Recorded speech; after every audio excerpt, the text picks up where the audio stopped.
Dana White Contender Series. Really excited about this card. This is week 7. Got some really good bettable fights. I think there's action. I think there's action in every single fight as far as a betting perspective. So we're gonna break those down, and we're just gonna get right into it here. And the first fight that we're coming up with is Rafael Tobias and Jair de Oliveira. And at first, you're looking at this and you're like, oh, 13-1 versus 6-0. This must be a great fight. I think Oliveira could be the fighter that just looks terrible in this card. This guy's fought first 4 fights. The opponents had a combined 1-0 record. Then he head kicks this guy. This guy was absolutely atrocious. He looked like he was 100 years old. And then he beats a guy who kind of gave up. This guy looked like he was 100 years old. And honestly, Oliveira maybe 6-0. He doesn't pass the eye test to me. He doesn't look good on the feet. He looks sloppy. He swings really, really wild. There's not a lot of film out on this guy, but you don't need a whole lot of film to just go, wow, this guy is very, very raw. He's fighting Tobias, who is only 22 years old, but he's got 14 professional fights. Again, there's not a lot of film on this guy. He just kind of passes the eye test. He's much taller. He just looks like he's in better shape. I've seen him, take a guy down, get full mount with pretty good position, and get finishes. So this guy's not. I mean, there's not a ton of film on either of these guys, but again, you watch 30 seconds of both of these guys, it's pretty clear who's the better fighter. So I have Tobias. I have him by finish. I don't think he can. I'm not picking KO or submission because I just either way he's gonna get Oliveira out. Oliveira is terrible. That's the breakdown of this fight. Oliveira is terrible. So, he's finished the guy with leg kicks.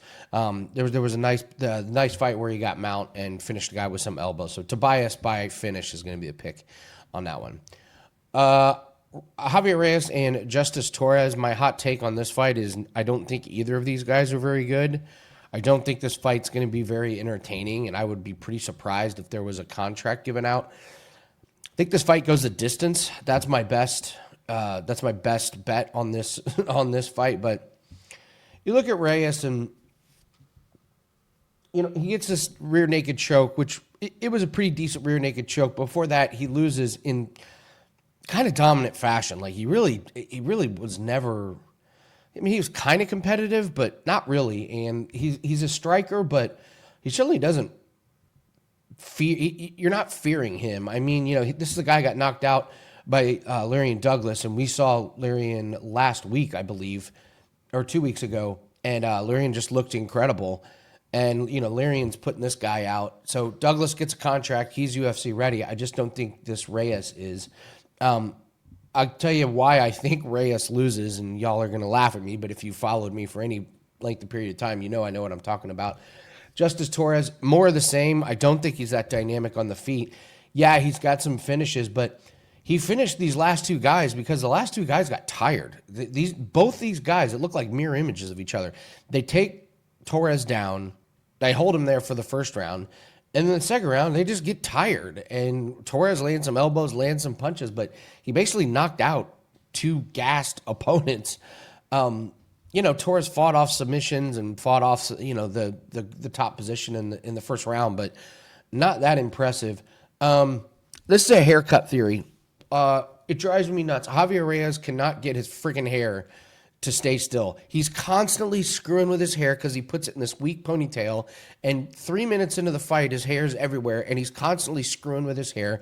He's not paying attention in the fight, and I think at this price, it's Torres or nothing in this one. Again, what do we say about uniforms and hair? If you can't get your uniform or your hair right in a fight, how am I supposed to believe that your game plan is going to be good? So just drives me nuts watching Reyes screw around with his hair in this one. I don't think either of these guys are good. I don't see the upside for any finishes. So the only play is for this thing to go the distance. So, but if you have to pick a side, it's Torres or nothing. Montenegro against I believe it's Chaves. Let me do my time codes here real quick, guys. Sorry. You don't see this very often where a fighter is 5-0 and has fought all fighters who combined do not have a win. I will repeat that. All of her opponents have combined for no wins. Listen, she's not very good. She's very slow on the feet. Her striking is average at best.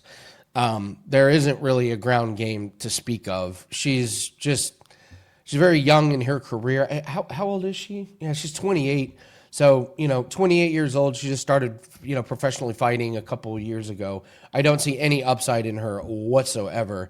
And you have Montenegro, who is 6-1, and she's at least fought some fighters with a pulse. Eye test. Montenegro just much crisper, much faster with her strikes. The footwork is much better. So I don't think Montenegro is that great. But she may look great here. This would not surprise me in the slightest if she knocked out Chaves. So I could not be lower on this Chaves person. That being said, maybe I'm jumping the gun on Montenegro getting the knockout because I'm not, Montenegro's not exactly a world beater herself, but she's definitely better on the feet, definitely better with the striking. I don't see a whole lot of ground game in this one. So Sofia Montenegro is probably going to be the pick on that one. Zurcher and Magomedov, before you guys are like, oh, Magomedov, he's going to take Zurcher down and he's going to wrestle. No, this is not a Magomedov that wrestles, at least not entirely. Striking defense, not good. He's an exciting fighter, I'll give him that, but man, does he leave himself open and he gets hit a lot. I'll give him credit. He gets himself into a lot of trouble and then he just figures out a way to fight out of it and pulled out this triangle choke out of nowhere. These knees and punches, he was getting rocked in there. So, he deals with adversity really, really well. But I do not like the lack of striking defense. And what's crazy is Zurcher's going to probably be the better wrestler. Zurcher's a Mexican fighter, but the word is he's been training with Khabib. So we haven't seen him in a while. What's interesting, and this is like they've been trying to get him fights on Contender Series. So, he was supposed to fight Gallagher, supposed to fight Alves, and so then they were trying to get him fights at PFL. They fizzle out, and so he comes over to Contender Series. So we really haven't seen this guy in over a year. This was a good win against Ruiz. He's got PFL experience. He's got PFL challenger experience. I think you're going to see Zurcher be the better wrestler. This guy likes the fights to be on the ground, and it's going to be interesting to watch Zurcher take Magomedov down. But I think that's what's going to happen in this one. I know Jim likes this fight to go over 1.5, and what's funny is I like it to not go the distance. A finish in round 3. I don't know what that prop pays, but that kind of checks the boxes for these guys. Again, Magomedov, not great defense. Zurcher's got finishing power and ability. Both these guys are very, very good finishers, but I don't think it happens early. I think these guys are pretty even. So my lean is going to be just this fight not to go the distance. Value-wise, you guys know I hate the word value, but it's Magomedov or nothing because I think this fight's kind of a car crash. And I think the line should be much closer to even. So dog or pass in this one. I'm not betting a side in this one, but fight not to go would be the way that I would play this one.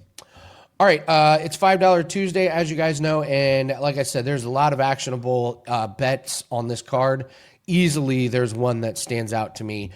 We cashed easy last week, and we're going to repeat that tonight. Got a 4% best bet that's up. I cannot do 5% best bets on Tuesdays because we're not allowed to do 5% on Tuesday, on $5 Tuesday.